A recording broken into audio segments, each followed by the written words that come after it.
সবাইকে আমন্ত্রণ কুল স্পোর্টস 24 শিরোনাম শুনছিলেন। আপনাদের সাথে আছি আমি জহির সাগর। ভিগো ওয়্যারগার্ড প্রয়োজন মতো বাঁকানো যায়, অধিক চাপেও ভাঙে না। ভিগো। টি-20 বিশ্বকাপে উইকেটের পেছনে দায়িত্ব সামলাবেন জাকের আলী অনিক। জিম্বাবুয়ে সিরিজের আগেই মিলেছিল এমন ইঙ্গিত, আজ হাতে গ্লাভস ওঠায় স্পষ্ট হলো যুক্তরাষ্ট্র ও ওয়েস্ট ইন্ডিজে হতে যাওয়া বিশ্ব আসরে জাকের আলী থাকবেন উইকেট রক্ষক। সময়টা ভালো যাচ্ছে না লিটন দাসের। ব্যাট হাতে রান নেই, যার প্রভাব পড়েছে উইকেটের পেছনেও।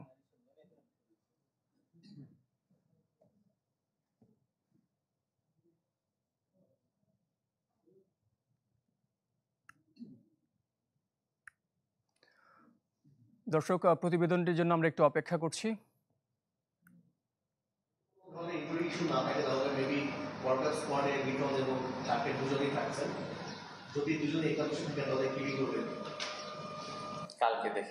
প্রশ্ন ছিল বিশ্বকাপে কে করবেন উইকেট কিপিং।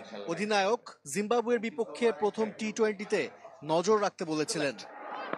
রঞ্জন মাদুগলে ম্যাচের দিন স্পষ্ট হলো যুক্তরাষ্ট্র ওয়েস্ট ইন্ডিজে হতে যাওয়া বিশ্ব আসরে জাকের আলীর হাতেই উঠছে কিপিং গ্লাভস।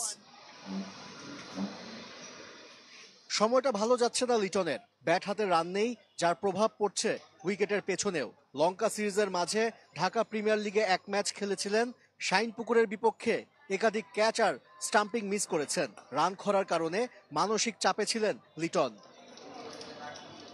লঙ্কা সিরিজ শেষে আবাহনীর জার্সিতে আরো 2 ম্যাচ খেলেছেন, তবে উইকেট কিপিং করার বাড়তি চাপ নেননি টাইগার ওপেনার। তা কাজেও লেগেছে। একটি হাফ সেঞ্চুরি আর পরের ম্যাচে 33 রান আসে তার ব্যাট থেকে। জাতীয় দলেও একই পরিকল্পনা নিয়েছে টিম ম্যানেজমেন্ট। লিটনের ব্যাটের রান দলের জন্য খুব গুরুত্বপূর্ণ। ভালো শুরুর পাশাপাশি বাড়তি আত্মবিশ্বাসও যোগ হবে টিম বাংলাদেশে। দলের স্বার্থে নেওয়া সিদ্ধান্ত বিশ্বকাপে কতটা কাজে দিবে সেটাই বড় প্রশ্ন। আশিক রুদ্র, চ্যানেল 24, চট্টগ্রাম। জানাবো ঢাকা প্রিমিয়ার লিগের খবর। বৃথা গেল 5 বছর পর সাকিব আল হাসানের সেঞ্চুরি। ডিপিএলে তার প্রথম শতকের ম্যাচে গাজী গ্রুপের কাছে 2 উইকেটে হেরেছে শেখ জামাল ধানমন্ডি ক্লাব। প্রাইম ব্যাংকের রান পাহাড় টপকাতে পারেনি শাইনপুকুর, তাই চ্যাম্পিয়ন আবাহনীর কাছে হেরেও রানার্স আপ নিশ্চিত হয়েছে মোহামেডানের। 1781 দিন পর কাটল সাকিব আল হাসানের সেঞ্চুরি খরা। অবশেষে যে কোনো স্তরের ক্রিকেটে পেলেন ম্যাজিক ফিগারের দেখা।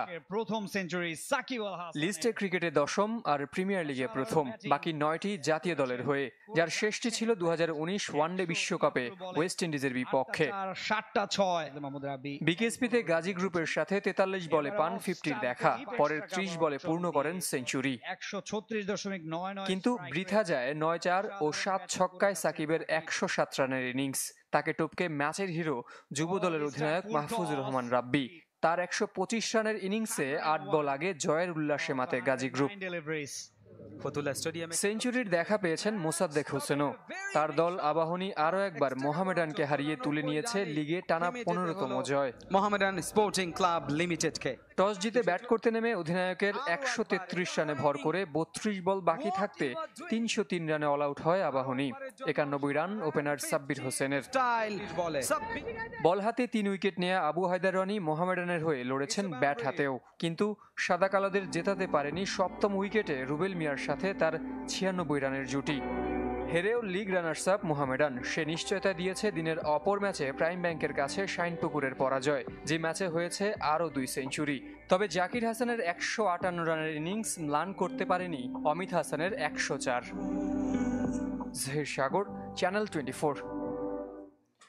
টি-20 বিশ্বকাপের প্রথম রাউন্ডের জন্য আম্পায়ার ও ম্যাচ অফিসিয়ালের তালিকা প্রকাশ করেছে আইসিসি। নবম আসরে বাংলাদেশের একমাত্র প্রতিনিধি শরফুদ্দৌলা ইবনে শহীদ সৈকত।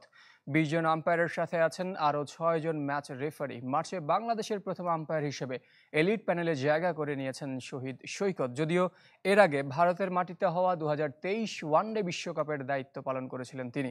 তবে এলিট প্যানেলে যুক্ত হবার পর প্রথমবার টি-20 বিশ্বকাপে আম্পায়ারিং করতে যাচ্ছেন শরফুদ্দৌলা।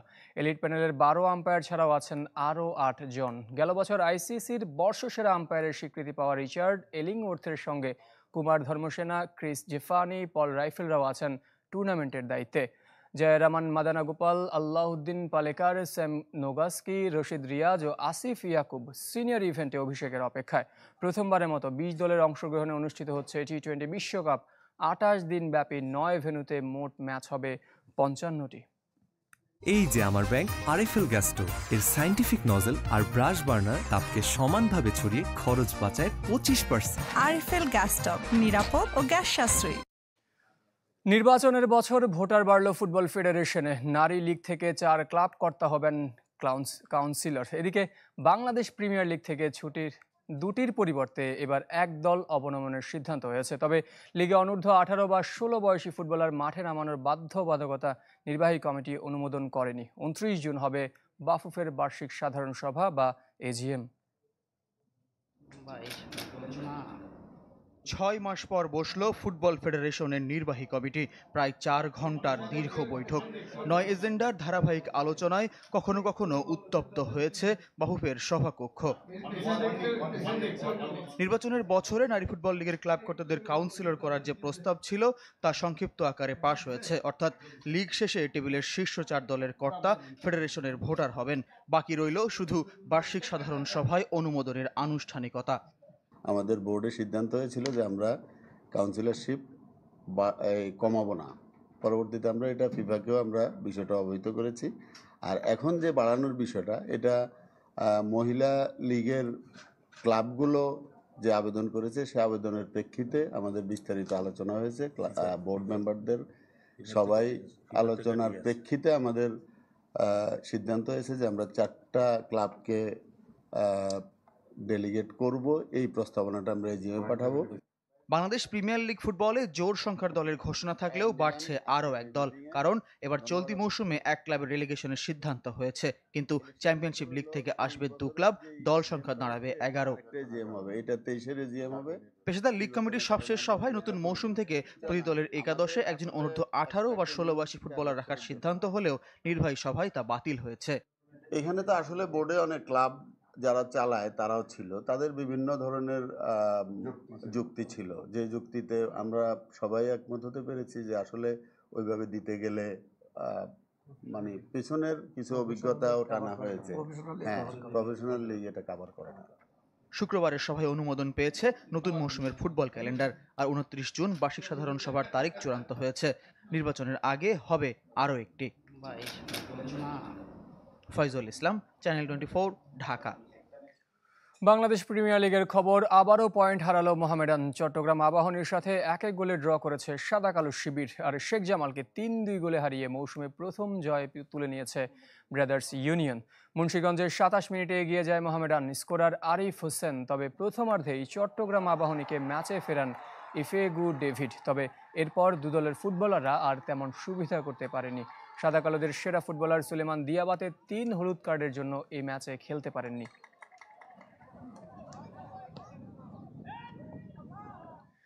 প্রিমিয়ার লিগে কাল 2 জায়ান্টের লড়াই, মুখোমুখি বসুন্ধরা কিংস আবাহনী। কিংস এরেনায় ম্যাচটি শুরু হবে সন্ধ্যা 5:45-টায়। এর আগে বিকাল 4টায় রহমতগঞ্জকে ময়মনসিংহে আতিথ্য দেবে পুলিশ এফসি। একই সময় রাজশাহীতে মুখোমুখি ফোর্টিজ শেখ রাসেল। 2-এ থাকা মোহামেডানের চেয়ে 1 ম্যাচ কম খেলে 6 পয়েন্ট বেশি নিয়ে শীর্ষে বসুন্ধরা কিংস। আবাহনীর সাথে জয় পয়েন্ট ব্যবধান আরও বাড়ানোর সুযোগ চ্যাম্পিয়নদের। আর আকাশী নীলদের জন্য সুযোগ থাকবে সাদা কালোদের সমান 28 পয়েন্ট করার। প্রথম লেগে 2-0 গোলে জিতেছিল বসুন্ধরা কিংস। এই ছিল কুল স্পোর্টস 24 এখনকার আয়োজনে। সঙ্গে থাকার জন্য সবাইকে ধন্যবাদ।